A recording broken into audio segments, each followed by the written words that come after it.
Nous avons déjà abordé les européennes 2024 à travers une première prise de vue générale, mais il s'agit cette fois-ci d'entrer véritablement dans le sujet à travers les sources qui sont à notre disposition pour mieux connaître les évolutions du corps électoral. À cette fin, il me semble utile de retourner un petit peu en arrière au présidentiel de 2022 et j'attire votre attention sur le fait que même pour les européennes de 2024, les résultats sont déjà disponibles par bureau de vote. Déjà, c'est-à-dire que dès le jeudi qui suivait l'élection, il était possible de télécharger assez facilement ces données, comme vous pouvez le voir ici. Donc, puisqu'il est question de données, je précise que actuellement je suis en train de publier un ouvrage en sciences politiques pour mettre en avant mes méthodes et mes conclusions. Ces législatives anticipées m'en donnent malheureusement l'occasion, au sens où tout cela est brusqué, rien ne se passe comme il le faudrait, mais tant pis, c'est pareil pour tout le monde. Donc, qu'est-ce que l'on peut retenir de 2024 d'après 2022, donc d'après les précédentes élections qui, elles, étaient quand même un petit peu plus mobilisatrices? Donc d'abord, il faut résoudre toutes sortes de problèmes pratiques pour simplement rendre la comparaison possible.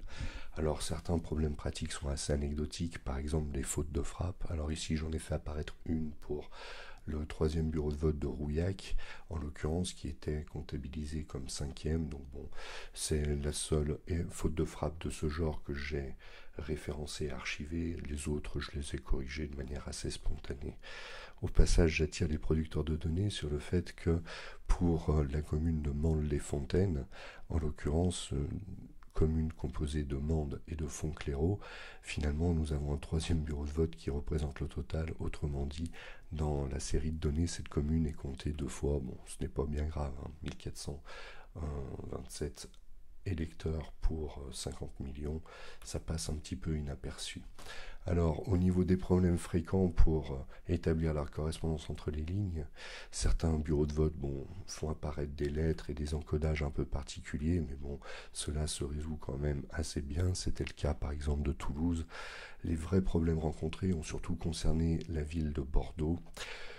Pour le coup, en fait, on observe toutes sortes de manipulations en fait dans l'enregistrement des bureaux de vote. Manifestement, ce que j'ai retenu pour ma part de tout ça, c'est que dans certains cas, les bureaux de vote apparaissaient avec des centaines différents, donc plus ou moins 100 pour le même bureau de vote, selon toute vraisemblance. Et dans d'autres cas, c'est le chiffre des dizaines et des centaines qui est interverti pour, là encore, vraisemblablement, le même bureau de vote. Donc j'ai tâché de les faire correspondre d'une élection à l'autre comme suit. Comme point de comparaison, j'utilise généralement les bureaux de vote les moins peuplés, comme ils apparaissent assez nettement dans les listes. En cas de correspondance, cela me conforte tout simplement dans mes choix. Ces correspondances sont relativement fréquentes, mais dans certains cas, ici en vert, ma foi, il est impossible de les établir, donc il est probable que les bureaux de vote mis en correspondance des uns avec les autres, finalement ne soient peut-être pas toujours les mêmes. Il peut y avoir des erreurs, donc notamment concernant la commune de Bordeaux, où ces manipulations administratives ont été extrêmement fréquentes. À Paris, le problème s'est un petit peu posé, mais dans relativement peu de bureaux de vote et avec des marges d'erreur finalement assez faibles. Donc une fois que les bureaux de vote sont bien mis en correspondance d'une élection à l'autre, il commence à devenir possible de tout simplement leur appliquer des formules pour conduire l'analyse. Mais il faut toutefois se méfier d'un certain nombre d'effets de source. Donc déjà, le premier effet de source, c'est ce que je viens d'exposer précédemment, ce sont les manipulations administratives en fait qui font qu'un même bureau de vote peut changer de nom, etc. Ou alors, notez que les bureaux de vote qui ont changé de nom, je suis parti du principe que cela avait été redressé convenablement. Ce n'est peut-être pas toujours le cas, ça concerne encore 192 000 inscrits sur liste électorale pour 186 bureaux de vote. Le total de bureaux de vote, c'est à peu près 70 000. Donc bon, finalement, ça limite la casse. Pour ce qui est en revanche des bureaux qui ont été créés et des bureaux qui ont été supprimés, là, les masses électorales sont sensiblement plus importantes, mais suivent aussi en partie des variations d'inscrits. Ce n'est pas forcément complètement absurde.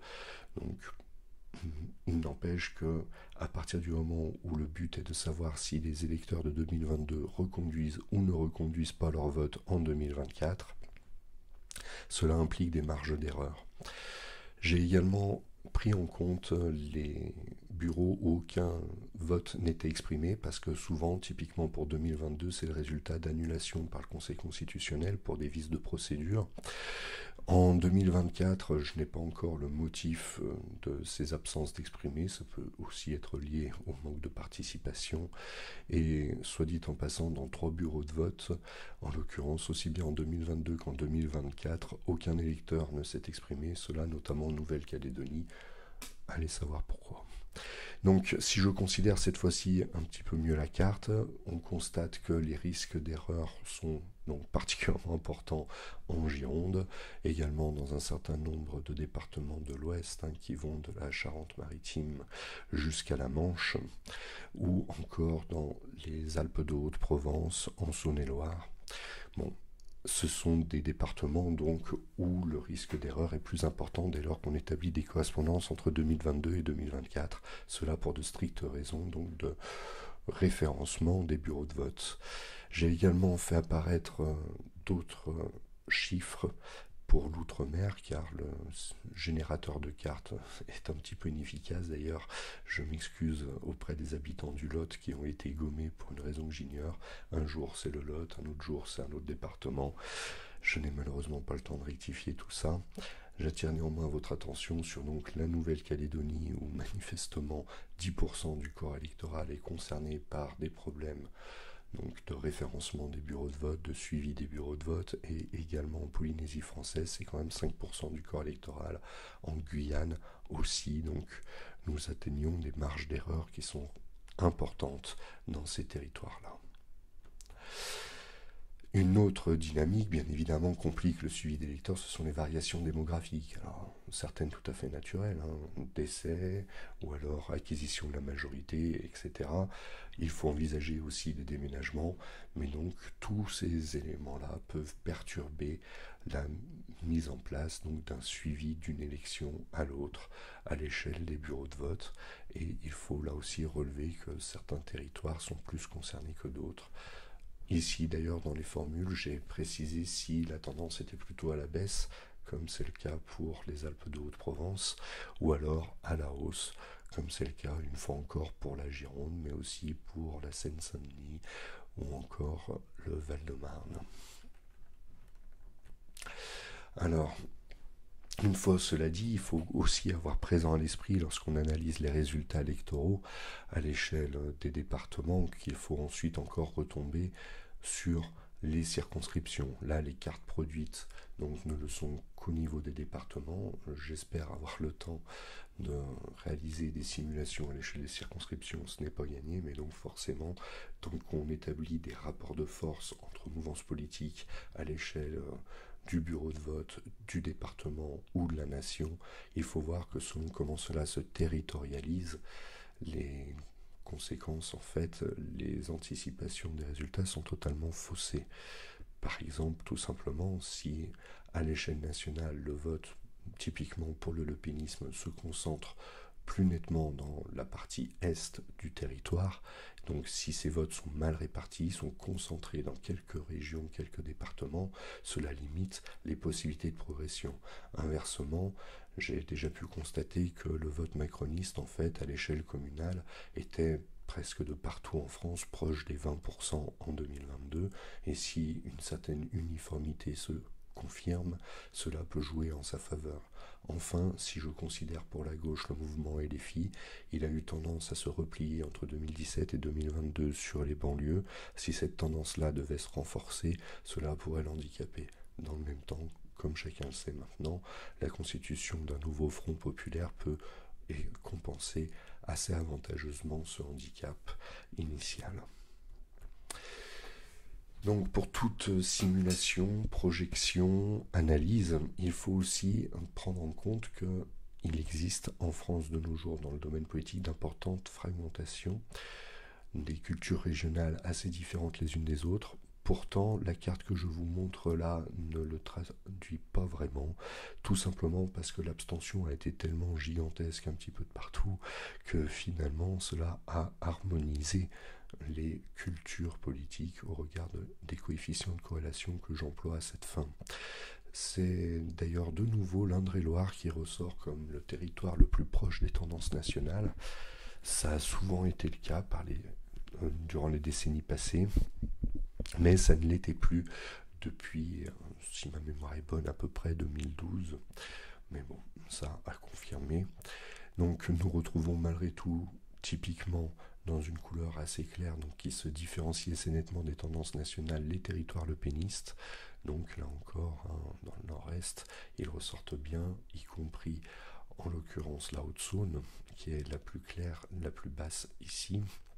Donc cela tient au fait que cet électorat a été plus mobilisé que la moyenne nationale, plus concentré également sur une seule et unique liste. Donc du moins j'imagine que c'est pour ces raisons que ce sont les valeurs qui se démarquent le plus des tendances nationales dans le cas présent.